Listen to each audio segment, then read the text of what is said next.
Democracy and Anarchy by Errico Malatesta, published March 1924.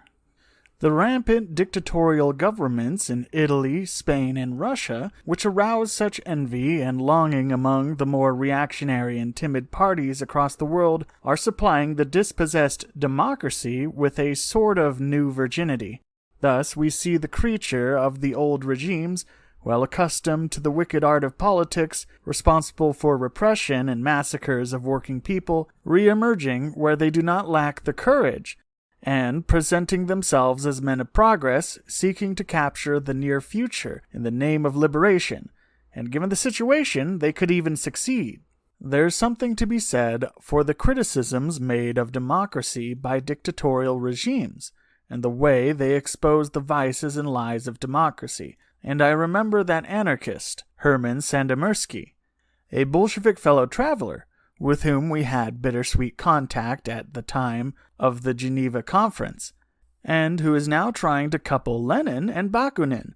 No less, I say I remember Sandomierski, who, in order to defend the Russian regime, dragged out his Kropotkin to demonstrate that democracy is not the best imaginable form of social structure. His method of reasoning as a Russian put me in mind, and I think I told him so, of the reasoning made by some of his compatriots when, in response to the indignation of the civilized world at the Tsar's stripping, flogging, and hanging of women, they argued that if men and women were to have equal rights, they should also accept equal responsibilities.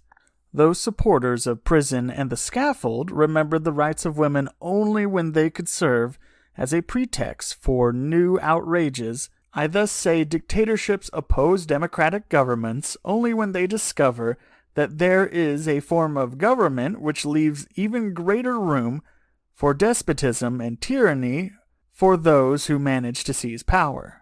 For me, there is no doubt that the worst of democracies is always preferable, if only from the educational point of view, than the best of dictatorships. Of course, democracy, so-called government of the people, is a lie, but the lie always slightly blinds the liar and limits the extent of his arbitrary power. Of course, the sovereign people is a clown of a sovereign, a slave with a papier-mâché crown and scepter. But to believe oneself free, even when one is not, is always better than to know oneself to be a slave, and to accept slavery as something just and inevitable. Democracy is a lie. It is oppression, and is in reality oligarchy, that is, government by the few, to the advantage of a privileged class. But we can still fight in the name of freedom and equality, unlike those who have replaced it, or want to replace it with something worse. We are not Democrats, for, among other reasons, democracy sooner or later leads to war and dictatorship. Just as we are not supporters of dictatorships, among other things, because dictatorship arouses a desire for democracy, provokes a return to democracy, and thus tends to perpetuate a vicious circle in which human society oscillates between open and brutal tyranny and the lying freedom. So we declare war on dictatorship and war on democracy. But what do we put in their place? Not all Democrats are like those described above, hypocrites who are more or less aware that in the name of the people they wish to dominate the people and exploit and oppress them. There are many, especially among the young Republicans, who have a serious belief in democracy and see it as the means of obtaining full and complete freedom of development for all. These are the young people we should like to disabuse, persuade not to mistake an abstraction, the people, for the living reality, which is men and women, with all their different needs, passions, and often contradictory aspirations. It is not the intention here to repeat our critique of the parliament system, and all the means thought up to have deputies who really do represent the will of the people, a critique which, after 50 years of anarchist propaganda, is at last accepted and even repeated by those writers who most affect to despise our ideas. For example, Senator Gottina Mosca. We will limit ourselves to inviting our young friends to use greater precision of language in the conviction that once the phrases are dissected, they themselves will see how vexatious they are.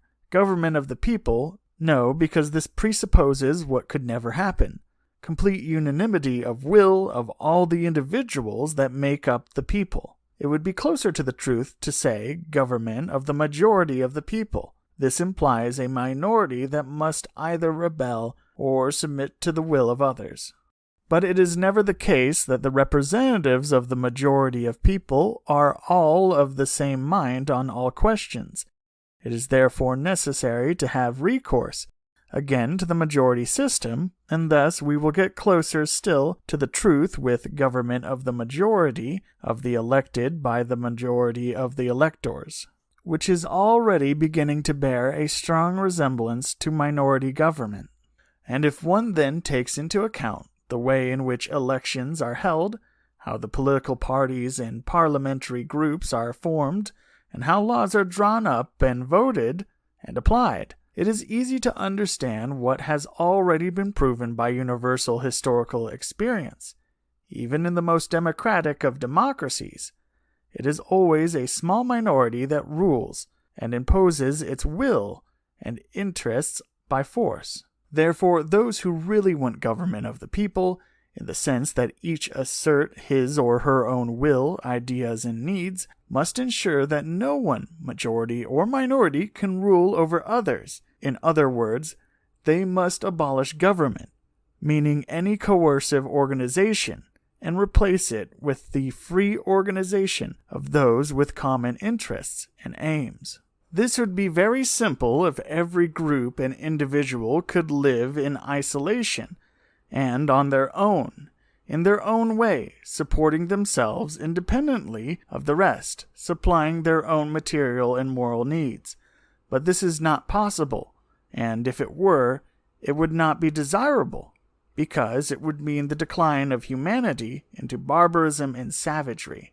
If they are determined to defend their own autonomy, their own liberty, every individual or group must therefore understand the ties of solidarity that bind them to the rest of humanity, and possess a fairly developed sense of sympathy and love of their fellows, so as to know how to voluntarily make those sacrifices essential to life in a society that brings the greatest possible benefits on every given occasion. But above all, it must be made impossible for some to impose themselves on and sponge off the vast majority by material force. Let us abolish the gendarme, the men armed in the service of the despot, and in one way or another we shall reach free agreement, because without such agreement, free or forced, it is not possible to live. But even free agreement will always benefit most those who are intellectually and technically prepared. We therefore recommend to our friends, and those who truly wish the good of all, to study the most urgent problems, those that will require a practical solution, the very day that the people shake off the yoke that oppresses them. End of recording. If you like other historical recordings, please subscribe. Also, I put a bunch of Steam keys in the video, so, go find those.